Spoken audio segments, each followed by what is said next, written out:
Let's go to this conversation now. The Mother Africa Dialogue, a unique gathering held in honor of Africa Day, is dedicated to nurturing the bond between mothers and daughters. This inspiring initiative provides a sanctuary for women to connect, heal, and uplift each other through a diverse range of activities. Formidable leader and advocate for African women, Dr. Nkosazana Dlamini Zuma, will be one of the speakers at the event. She joins us now together with the founder of Mother Africa Dialogue, Terrence, Hlatywayo, for insights on the significance of Africa Day and the crucial role of women in shaping our continent's future. Very good morning to both of you. Thank you so much for making time for us. Terrence, let's start off with you. How did you come about this idea and what is it that you want to achieve? All right, Avsheni, and good morning to everyone watching. So how it initially came about, we were having a discussion, it was 3 months ago, with Hlatywayo Zulu. And one thing that she highlighted to me was the challenges she went through as a young girl and being a teenage mom. And out of that conversation, an idea came about to see a great need for mothers and daughters to have a conversation, because she really took me through the challenge that she went through, but how she empowers her kids.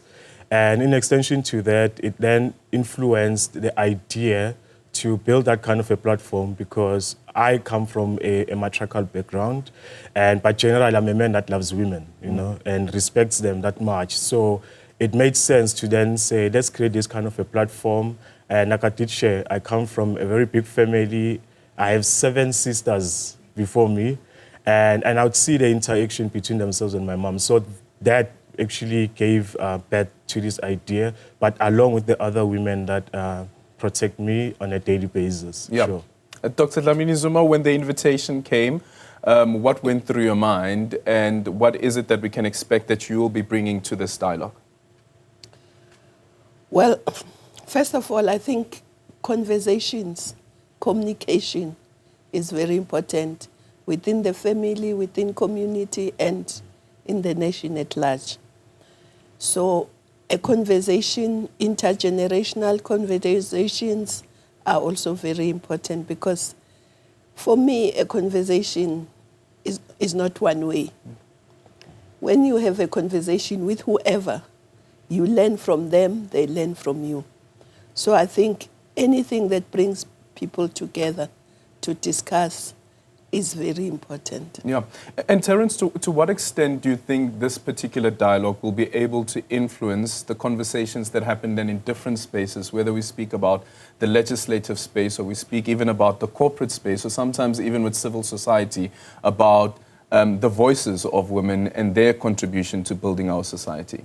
I believe it will have a huge impact, and given the fact that, one, the program itself represents women from different leadership spaces, but we are not only limiting it to women who are in academia, in spaces of legal spaces and etc., but also going down into rural areas. We do have maidens that we take care of in KZN, as called Mchezi, and also have young people that are in Limpopo, in Mleji, via the Graceland Combined Schools. So we stretch it out, and on a monthly basis, we'll be having these conversations, right?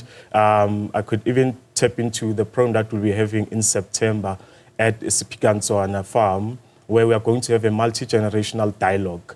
And also, it's going to incorporate all the conversations and discussions that need to be held by everyone in society. So it's still going to champion for these programs to take place. It's not a once-off. And we're just going to make sure that they're quite sustainable. We're going to be strong and hard at that. Yeah. One of the key highlights, Dr. Dlamini Zuma, that we got from the organizers is that the themes that we'll be dealing with, the power of the tongue, giving birth in prison, as well as politics against women. And as somebody who comes from that background, especially around politics, what would your interpretation of politics that involves women currently be? And I'm also asking this on looking at, for instance, our parliament. We have 18 political parties represented in parliament, 18 political parties, and only one party is represented by a woman. Well, I think in politics, there's still a lot of work to do to get women want to participate in political parties and in the political life of the country, but also men to recognize that they'll never succeed. The country will never reach its full potential unless women are fully involved, not only in politics, but in business, in academia, everywhere, in agriculture, not as agricultural workers, but also as owners.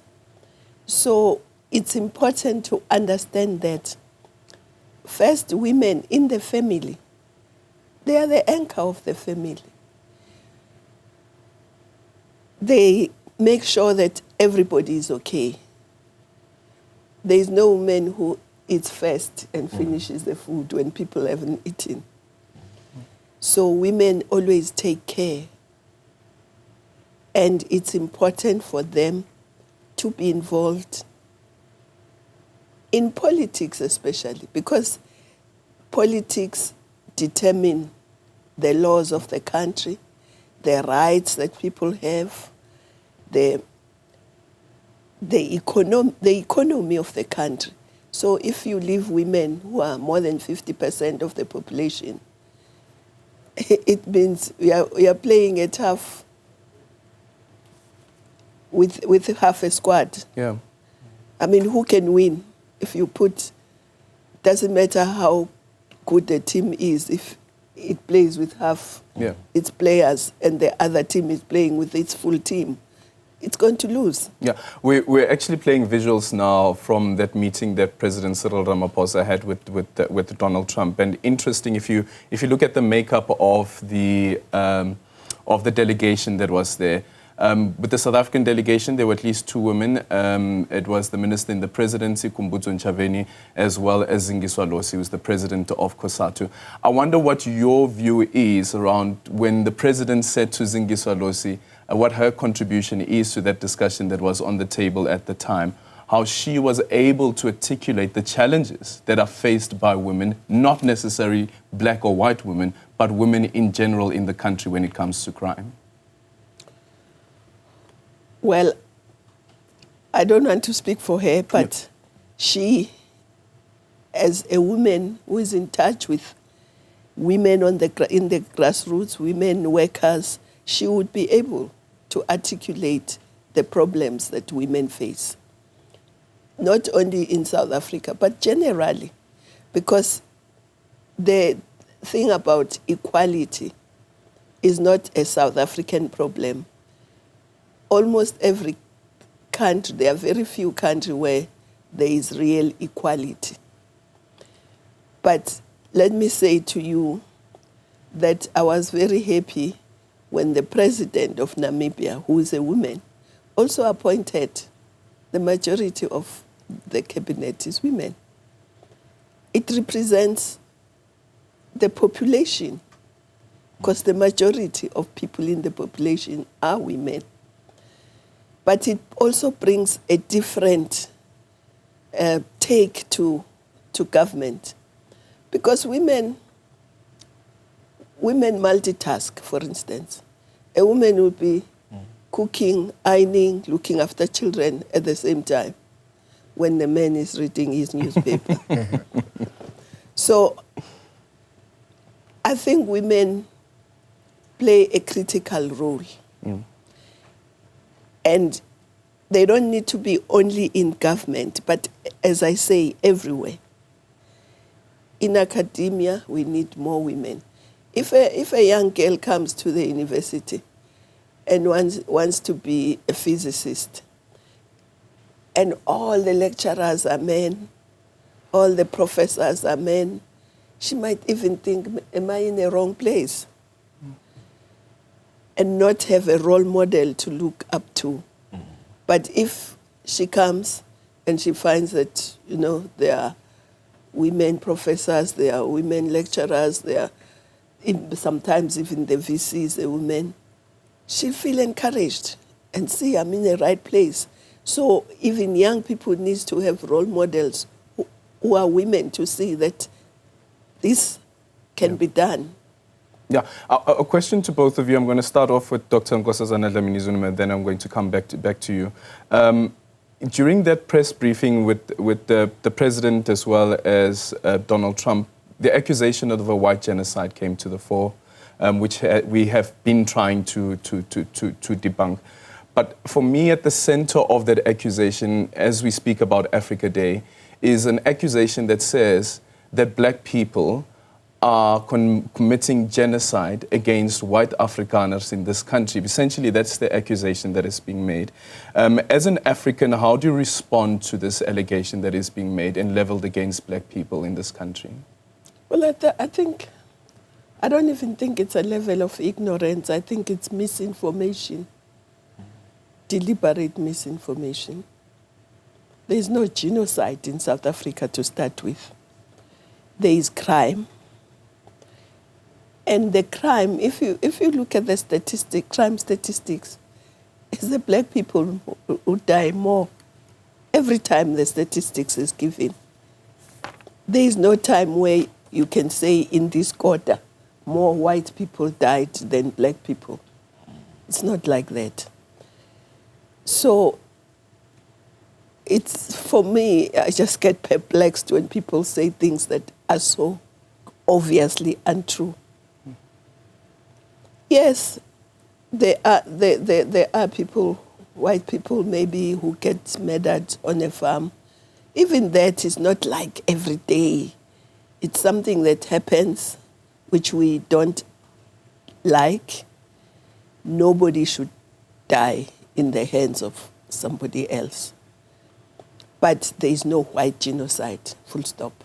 There's no white genocide, full stop. Terrence? Yeah, absolutely. I mean, look, Emakas in the township, we refer to someone like President Trump as a Stouteken, because you can see that this is clear, this thing doesn't exist, but you want to push that narrative that it's there. There's no black people killing white people. Like Rich Malume said, that it's across the board. You have black farmers who are being killed on a daily basis, so it's untrue. And like Mas said, it's misinformation, and it touches on one of the important conversations that we'll be holding on Sunday, to say, let's have women come out, because also the face of the people that are being murdered on the farms, it's male. But women actually do get killed. There are women farmers who are victims of these farm murders, and mainly in the majority, it's black women. Yeah. So it's across the board. Yeah. Ma, in conclusion, for you, what does it mean to be an African? To be an African one means I must love myself, I must know who I am, where I come from, and I must have my own narrative. My story must not be told by other people. It must be told by us Africans. Because part of the problem we're talking about is because we don't tell our own stories. The narrative about Africa is told by the people who oppressed us and who exploited us, who colonized us. So we must tell our own story, but we must also take the development of Africa into our hands. We must not go begging somewhere.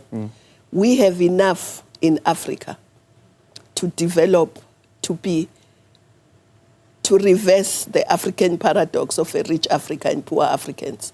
At the moment, the riches of Africa are going to the ports to go and reach other people.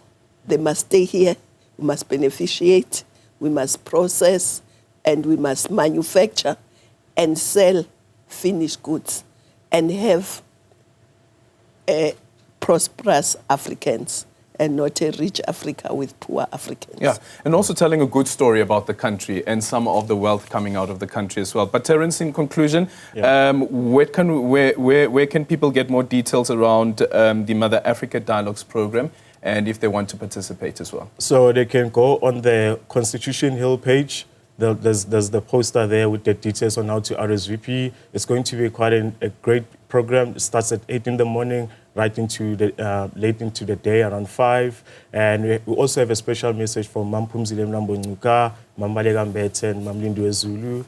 And so it's going to be quite an excellent one. Please do come through at Cornhill, and yeah. And Queen Masala Nabo expect? Yes, obviously yes. The Reign Queen with great respect. And also she's a young person and her voice matters in that space. So honestly, we're looking forward to a great one. Okay, Dr. Nkosazana Dlamini Zuma and Terrence Hlatywayo, thank you so much for making time for us. I look forward to seeing the discussions coming out of this dialogue. Thank you so much and all the best. Let's see. Let's see. VIP.